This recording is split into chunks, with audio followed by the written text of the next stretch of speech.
mais uma vez, né, como sempre, um prazer para nós poder estar conversando com o teu público, né, com os teus ouvintes, e falar um pouco da cultura do arroz. Bom, qual é a situação das nossas lavouras nesse momento? Aquelas que estão sendo do arroz irrigado, estão sendo atendidas aí pela barragem do Irga, parece que não estão sentindo tanto, mas nós temos problemas sérios em outras localidades. Eu poderia, assim, dentro de um panorama, de um contexto maior, dizer que as lavouras de arroz, embora a gente tenha passado esse período de estiagem no mês de janeiro, elas estão com um ótimo comportamento, tá?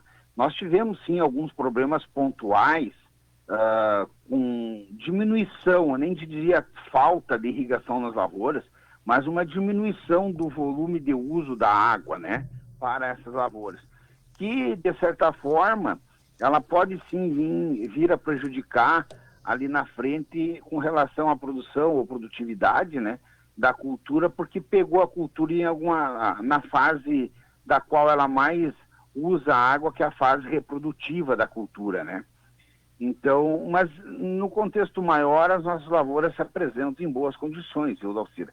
Não, Até eu ouvi tu falar do decreto agora, eu participei junto com o pessoal na elaboração e chegamos também nesse entendimento que o arroz ele não apresentava tanto quanto a soja, que aí sim, né, os problemas são bem mais graves, né, e de certa forma em algumas áreas quase que irrecuperáveis, como falasse o colega aí para ti mesmo.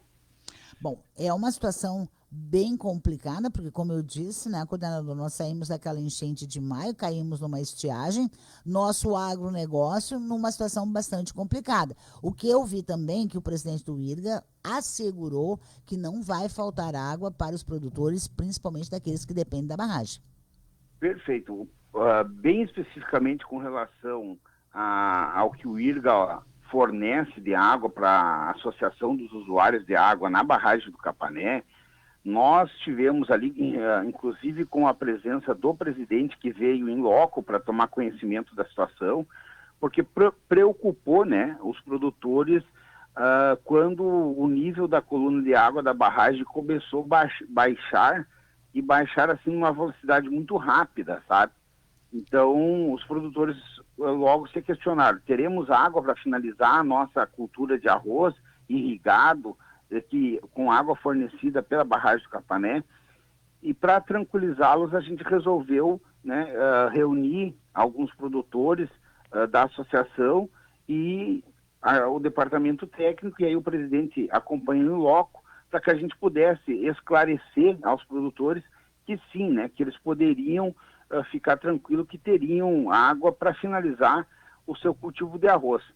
E aí, por alguns motivos técnicos bem específicos, que a gente explicou aos produtores, e eu vou rapidamente citar dois aqui para ti, que é o sistema de supressão de irrigação. Né? O que é supressão de irrigação? É você encher a própria... encher a lavoura e parar de colocar água. Resumidamente isso, tá? E isso ela é indicado pela SOSBAI, Sociedade Sul Brasileira do Arroz Irrigado. Então, não é pesquisa, tá? Deu vários órgãos, inclusive do próprio IRGA, como de outras entidades. Aí, o que a gente fez? A gente foi para as lavouras, identificar quais das lavouras, né, e qual a quantidade de hectares já estariam nessa condição que a gente pudesse atuar com supressão de irrigação. Fazendo a supressão de irrigação, você para de fornecer água para aquela lavoura e não prejudica ela na qualidade do grão e nem na sua produtividade. Então, com essa atividade de avaliar as áreas, identificar quais delas a gente poderia tomar essa iniciativa de suprimir a água da irrigação, junto com uma segunda, que é fazer o sistema de rodízio entre os canais. Nós temos duas comportas que entregam água, né? Sim. E para cada comporta nós temos dois canais. Então a gente abre uma comporta, abastece dois canais, os outros dois a gente deixa com a comporta fechada. Depois inverte, abre para os outros dois que estavam fechados e aí fecha para aqueles que estavam tendo fluxo de irrigação. Com essas duas atitudes, a gente já conseguiu reduzir aproximadamente em torno de 900 hectares de área que estavam utilizando água e que não mais estavam necessitando pelas questões técnicas que eu mencionei, né? Então, por isso, a gente afirma, né, e a gente tranquilizou os produtores, que mesmo com o baixo volume lá da nossa barragem do Capané, a gente ainda chega ao fim do ciclo do arroz sem maiores problemas. Levando em consideração também a época de semeadura. Os nossos arrozes já estão se aprontando, tem área já sendo colhida na própria barragem do Capané, tem áreas próximas de colher, tem áreas maturando, e essas áreas, então, que estavam aí do sistema reprodutivo para frente, já com supressão de irrigação. De qualquer maneira, coordenador, nós tivemos, a partir daquela tragédia, né, daquele desastre de maio do ano passado, nós tivemos alguma consequência em relação à redução de área de plantio de arroz para essa safra? Sim, isso ficou muito claro, principalmente para nós aqui na região central, que foi a região mais atingida do estado do Rio Grande do Sul, né? Nós tínhamos uma expectativa de intenção de semeadura de 125.860 hectares. Nós conseguimos semear 84,7% disso. Ou seja, há uma diferença aí, vamos arredondar para 85%, de 15% não semeado. Não semeado justamente em função dos fatores que ocorreram em maio, né, com aquelas enchentes, aonde agora o produtor ainda estava trabalhando as áreas, ainda precisava tirar os bancos de areia ou de deposição de materiais diversos sobre a sua área, grandes investimentos em recuperação da sua infraestrutura de canais, tanto de drenagem quanto para irrigação, e esses 15% de área não foi possível realizar a semeadura. Isso, de certa forma, para nós, traz um impacto grande, porque a gente olha, a principal coisa, acho que eu já comentei isso em outros momentos, para nós aqui é a questão mais social. Nós temos aqui 42% dos produtores de arroz do estado do Rio Grande do Sul.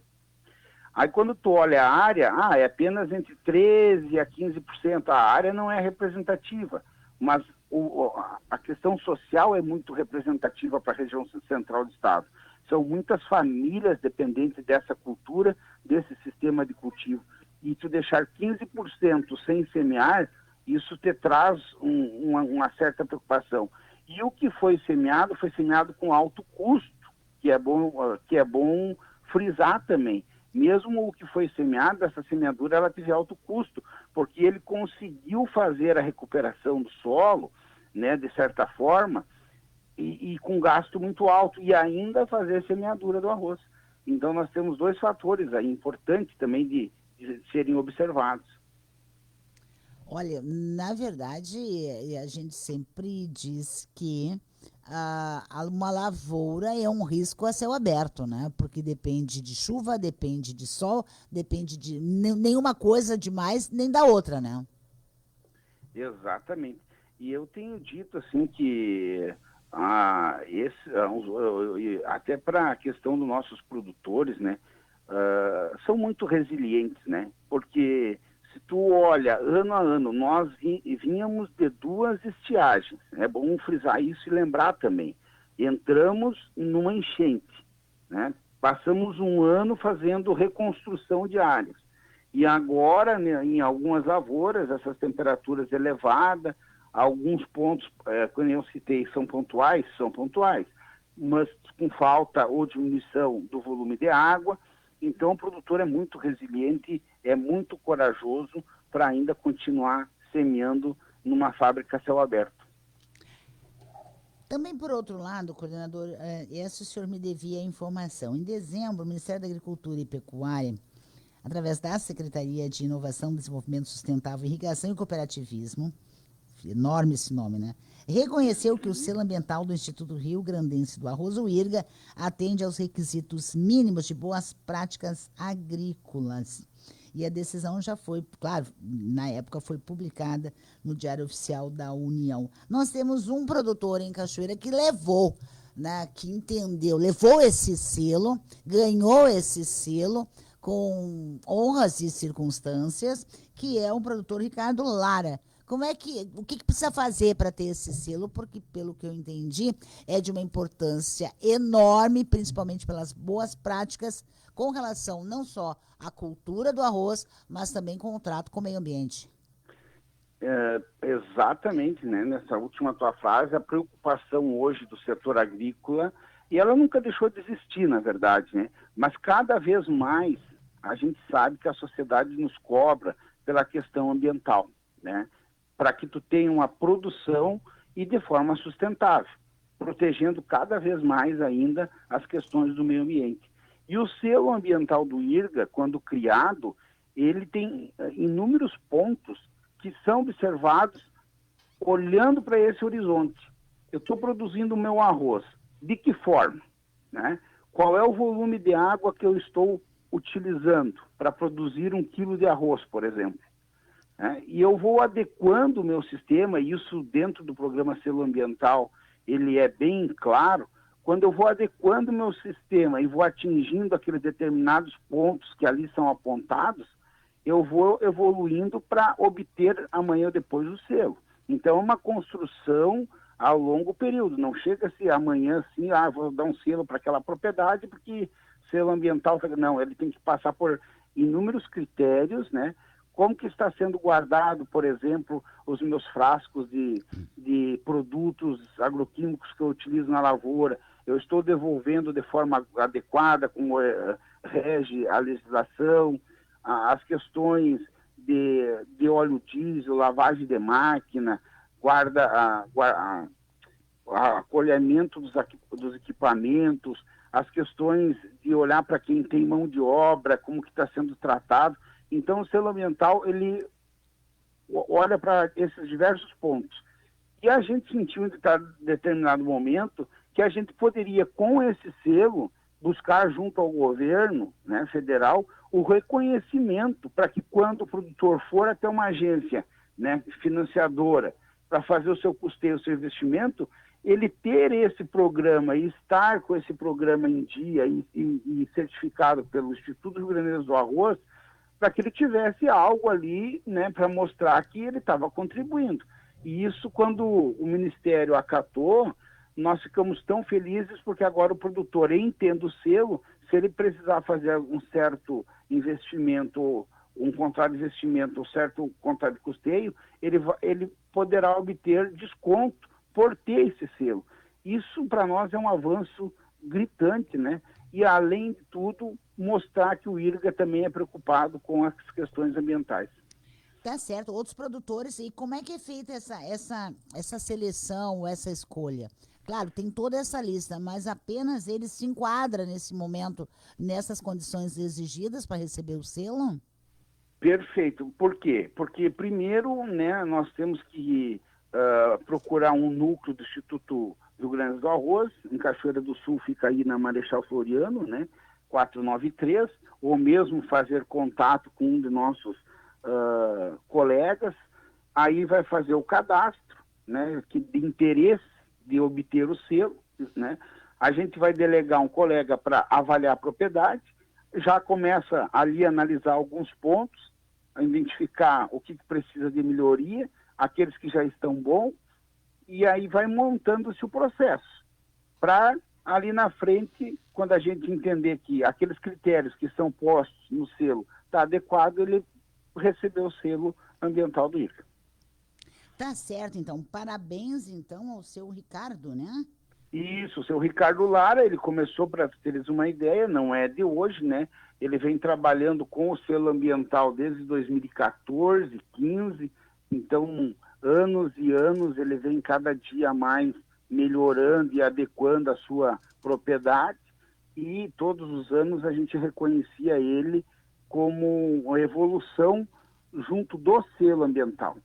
E agora, então, com essa alternativa do governo, poderá ser uma possibilidade para ele acessar ou não, aí vai depender muito do que ele deseja como propriedade em si, né? Tá certo. Enio Coelho, coordenador do IRGA, regional do IRGA, obrigada pelas informações aqui no Conexão 99. Tenha um bom fim de tarde. igualmente para os teus ouvintes e conta conosco sempre, estaremos sempre à disposição.